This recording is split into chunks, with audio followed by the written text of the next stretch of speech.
Bom dia, irmãs. Paz seja com todas. Amém. No domingo passado eu acabei não fazendo o vídeo da nossa aula. Peço perdão para as irmãs por não ter ministrado a aula domingo passado, mas hoje a gente retoma aqui com a nossa sexta lição da nossa revista, A Luta do Novo Homem. E essa sexta lição está lá em Romanos 7, o capítulo todo de Romanos 7, e ela vai falar de uma luta interna do homem, né, do novo homem, para ter a santificação. A aula passada a gente falou sobre santificação, né, a Solange deu a aula sobre santificação, sobre a vida do novo homem, e hoje a gente vai ver que o homem enfrenta aí uma luta interna para manter ou para viver essa santificação que Deus espera de nós. Tá? Então aqui no começo da nossa lição diz assim: no desejo de buscar uma vida de santificação, o cristão pode tomar 3 caminhos perigosos. Primeiro é o tradicionalismo ou formalismo. Ele entende que a santificação é a obediência externa de crenças e regras, ou seja, ele cria, a gente vê aí tantas pessoas que vivem baseado em regras, né, as regras da igreja ou regras que ela precisa para se sentir mais perto de Deus, e ela vive baseado nessas regras. Não é uma vida de liberdade, mas é uma vida presa a proibições, presa a restrições que muitas vezes sufocam, mas esse é o meio que ela achou para estar perto de Deus. Ou legalismo, é segundo caminho perigoso, né? Defende que a santificação é conseguida pelo esforço humano através da observância da lei e prática de boas obras. Ou seja, se eu obedeço à lei, se eu faço o que está dentro da lei de Deus, então eu já sou santo, só por obedecer cegamente à lei, né?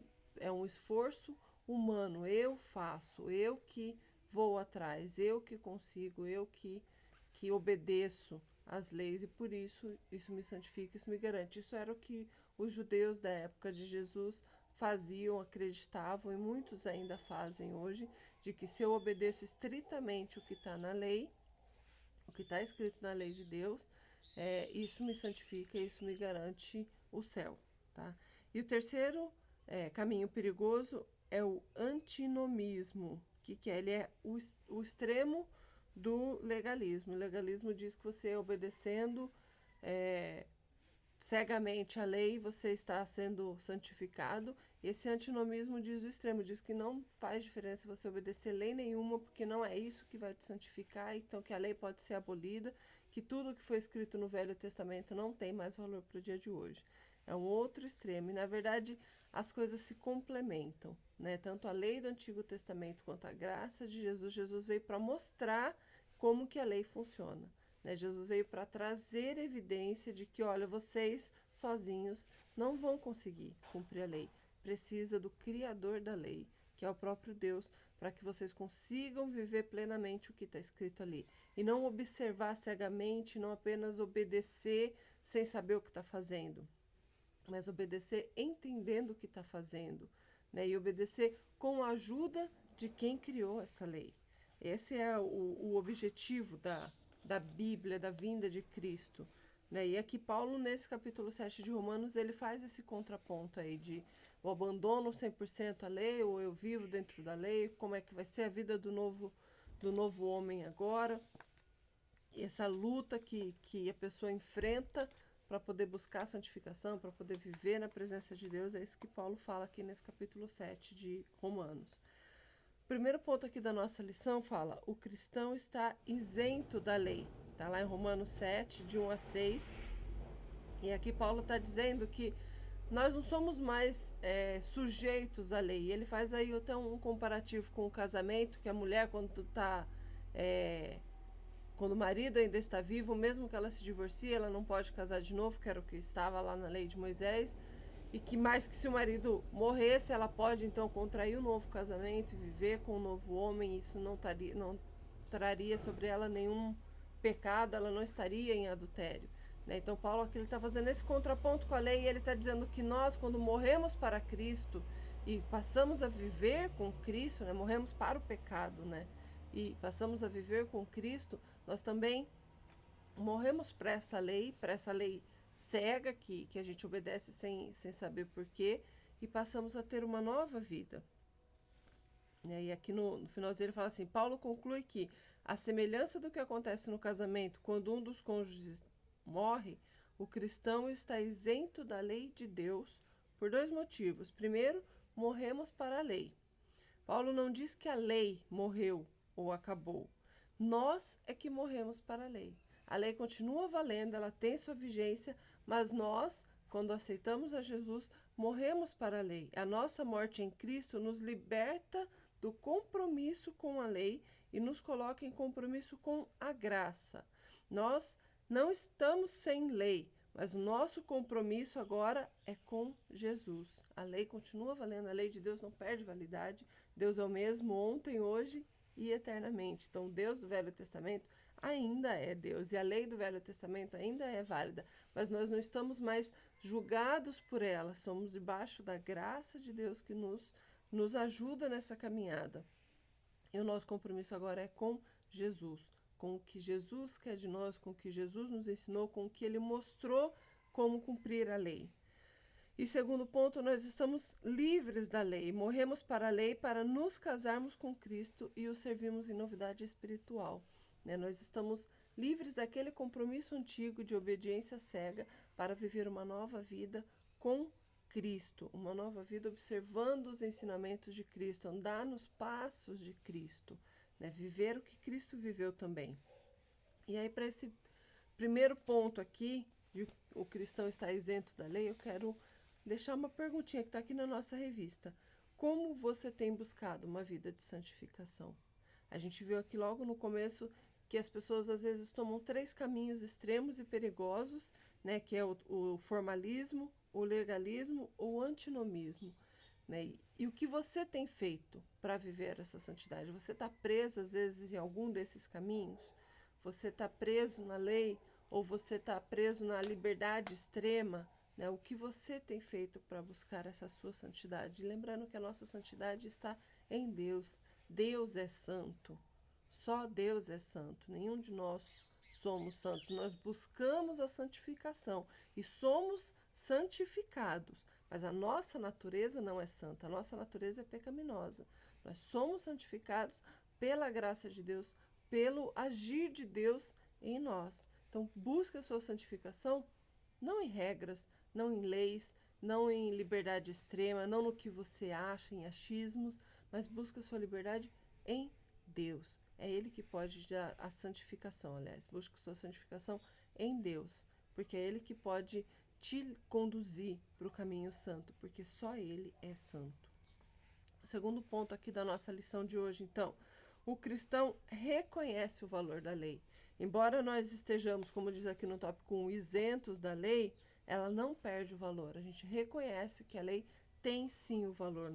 O cristão verdadeiro, ele reconhece o valor da lei. Primeiro, a lei, ela revela o pecado. Isso Paulo fala aqui no capítulo 7, versículo 7. A lei vem para revelar o pecado. Paulo estava convicto de que o principal papel da lei era produzir o conhecimento do pecado. A gente viu isso também lá no capítulo 4 de Romanos. A lei é um espelho que revela os nossos erros. A lei não leva a cometer o pecado, mas ao conhecimento da sua existência como pecador.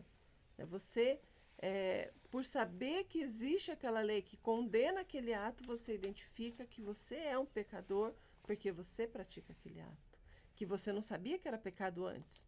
Você, talvez, por não conhecer a lei, poderia praticar aquilo naturalmente, porque o mal está em nós, nós somos pessoas más, desde Adão, o pecado entrou em nós, então nós somos pecadores, mas não reconhecíamos que aquilo desagradava a Deus, não reconhecíamos que aquilo era pecado. E aí a lei vem para revelar que todas essas coisas, que o fato de você desejar a morte de alguém, você está matando essa pessoa, que o fato de você desejar a mulher do próximo, você já está adulterando. Essas coisas, a gente só aprende porque foi dito, não adulterarás, porque foi dito, não matarás. Você entende que é pecado uma coisa que você já vive. Então a lei, ela só revela o pecado que existe em nós. A lei desperta o pecado. Tudo que é proibido é desejado. Eu lembro que tinha uma professora que trabalhava comigo que ela dizia que tudo que é bom ou é proibido, tudo que é bom é proibido, é crime ou engorda. Né? São os três, é pecado, é crime ou engorda. E aí a gente vê isso na nossa vida muitas vezes, né? Que o pecado, ele é desejado. Ah, mas todo mundo sabe, por exemplo, que droga faz mal. Mas por que as pessoas ainda usam droga? Porque ela traz um prazer, né? E o pecado é a mesma coisa para a gente, ele nos dá prazer. Né? Você se livra de um problema quando você mente, você cria outro problema. As consequências do pecado continuam vigorando. Mas, a rigor, você se livra de um problema quando você mente. Então, o pecado ele te dá uma satisfação momentânea aí, que pode gerar e gera coisas piores depois, né? O pecado gera morte. Mas, momentaneamente, você tem a sensação de que ele resolve o seu problema. Então, a lei, essa coisa de eu saber que existe o pecado, ele desperta em nós esse desejo. A lei desperta os nossos desejos pecaminosos, é o que diz aqui na nossa lição, né? Porque eu passo a olhar para o pecado também. A lei engana e mata, aquele versículo bem conhecido, né? A letra mata e o espírito vivifica. Porque essa obediência cega, não que a lei que foi escrita lá por Moisés, que foi escrita pelos antepassados, seja ruim.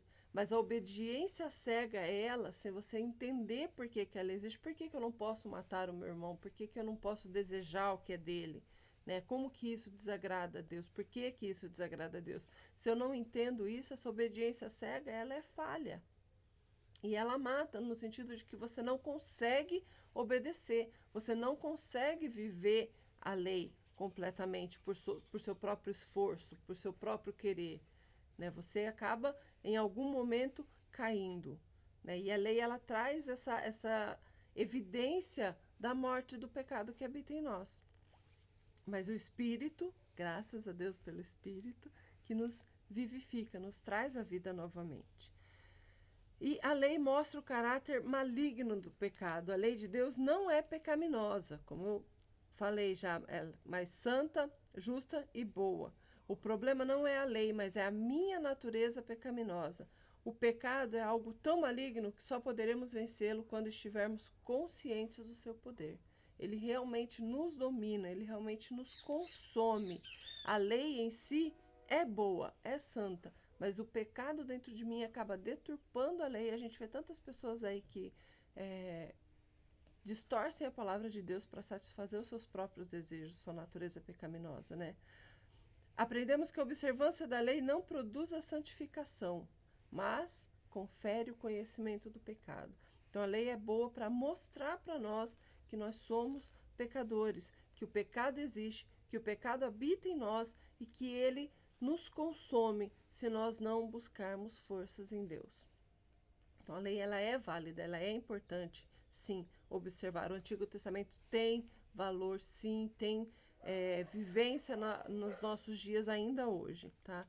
E o terceiro tópico aqui para encerrar a nossa lição, o cristão sabe que é incapaz de cumprir a lei santificadora. Então a gente está isento da lei, reconhece que ela ainda é válida, que ela é importante, mas também reconhece que não consegue cumprir essa lei santificadora. O novo homem é incapaz de cumprir a lei santificadora. Paulo começa dizendo que é uma luta entre a lei de Deus e a lei do pecado. A lei de Deus foi escrita no meu coração pelo Espírito Santo, mas nos meus membros há a lei do pecado. Trata-se de um conflito interno, onde o cenário de guerra é a mente e o corpo do cristão. A gente vê isso com bastante frequência. Eu assumo que vivo isso com bastante frequência na minha vida, essa luta entre o que eu quero fazer e o que eu realmente faço. O que Deus ministra no meu coração, o que Deus ministra na minha mente através da sua palavra, através de um louvor, através de uma pregação, e o que a gente acaba fazendo, o que eu acabo fazendo no dia a dia e na convivência com as pessoas. Essa luta interna é que define o cristão. A gente vive em luta, e a gente vê lá em Efésios 6 que fala: a nossa luta não é contra a carne, contra o sangue, mas contra potestades espirituais, nas regiões celestes, contra esses desejos malignos, contra essa influência maligna que está sobre nós o tempo todo. A luta, aqui na revista já, a luta faz do cristão uma pessoa incoerente. Isso é muito sério. A gente vê muitas vezes cristãos julgando o outro ou julgando outras pessoas, né? De que a pessoa é incoerente, ela fala uma coisa, mas ela vive outra, ela faz outra. Não fazemos o bem que desejamos e fazemos o mal que detestamos. Por isso somos incoerentes e em partes somos todos hipócritas.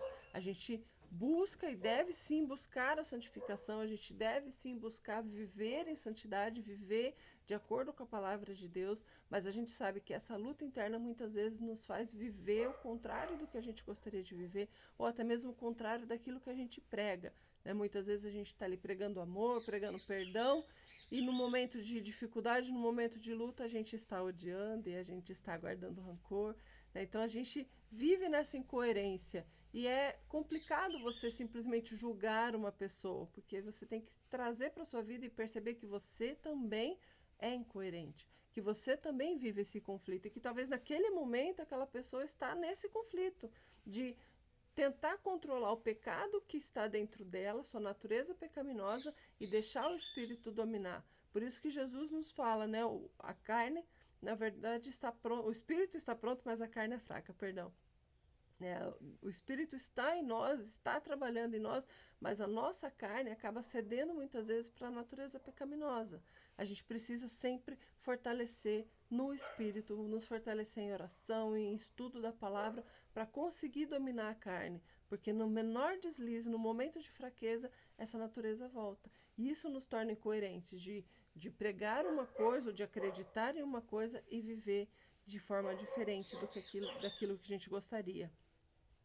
A luta faz do cristão uma pessoa fraca e dependente de Deus. E isso é bom. Eu acredito que isso é bom, porque eu não consigo fazer o bem que eu quero. Né? Essa luta me faz perceber a minha fraqueza. Essa luta me faz perceber que eu, por meus próprios esforços, não consigo. E aí eu busco em Deus, eu fico dependente daquele que vai conseguir me levar para a santificação.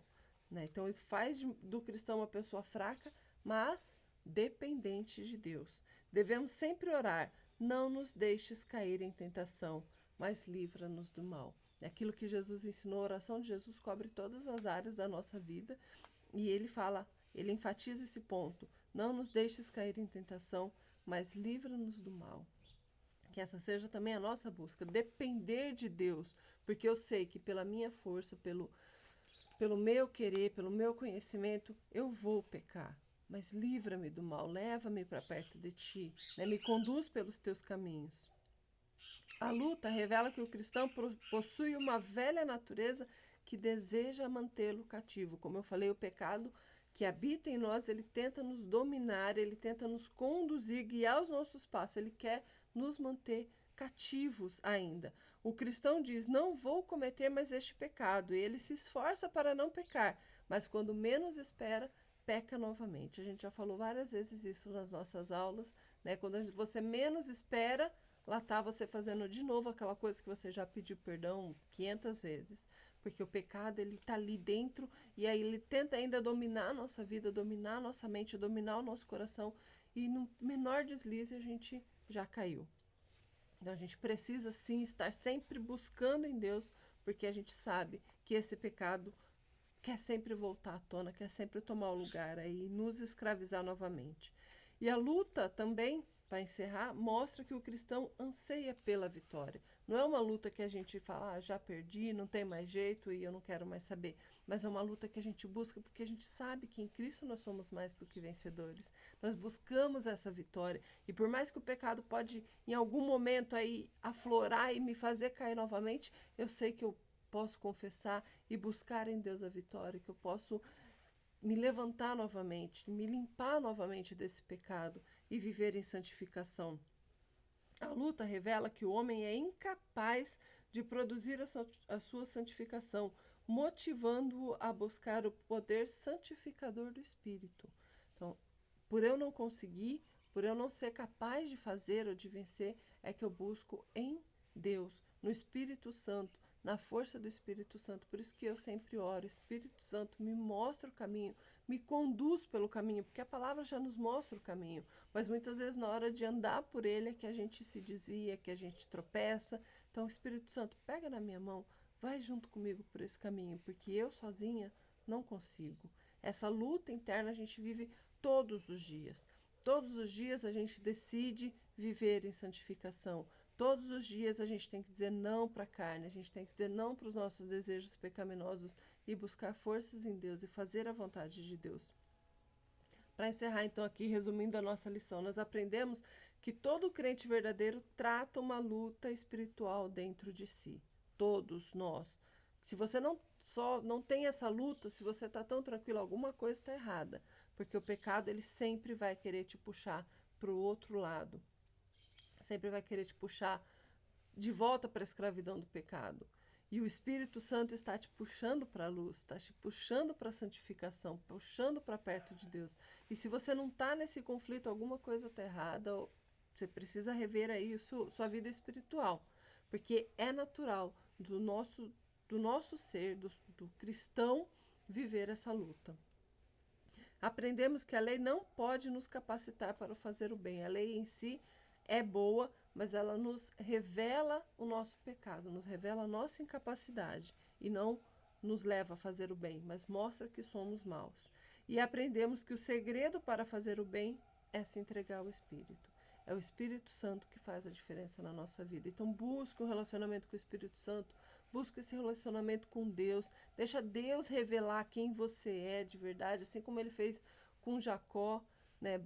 Mostrando lá no Vale de Jaboque quem é você, qual é o seu nome, né? Qual é a sua natureza, qual é a sua característica, qual é a sua personalidade. Deixa o Espírito Santo mostrar isso em você e deixa ele trabalhar para tirar isso de você, assim como Deus mudou também a vida de Jacó lá no Vale de Jaboque, e ele passou a ser Israel, príncipe de Deus, que você também, através dessa luta, desse conflito interno, possa sair melhorado, né? A gente viu nas lições passadas aí até o exemplo do vinho e do azeite, que precisa esmagar a uva, precisa esmagar a azeitona para produzir o vinho, para produzir o azeite. Para que flua uma coisa boa, uma coisa mais gostosa, você também precisa ser esmagado. Deixa aí o Espírito Santo trabalhar na sua vida, revelar. Não tenha medo de descobrir que você é mentiroso, não tenha medo de descobrir que você é um pecador. Né? A lei, a palavra de Deus está aqui para nos mostrar que nós somos pecadores. E por causa disso, nós precisamos estar mais perto de Deus. E por sermos pecadores e por sermos tão fracos, é que precisamos do Espírito agindo em nós.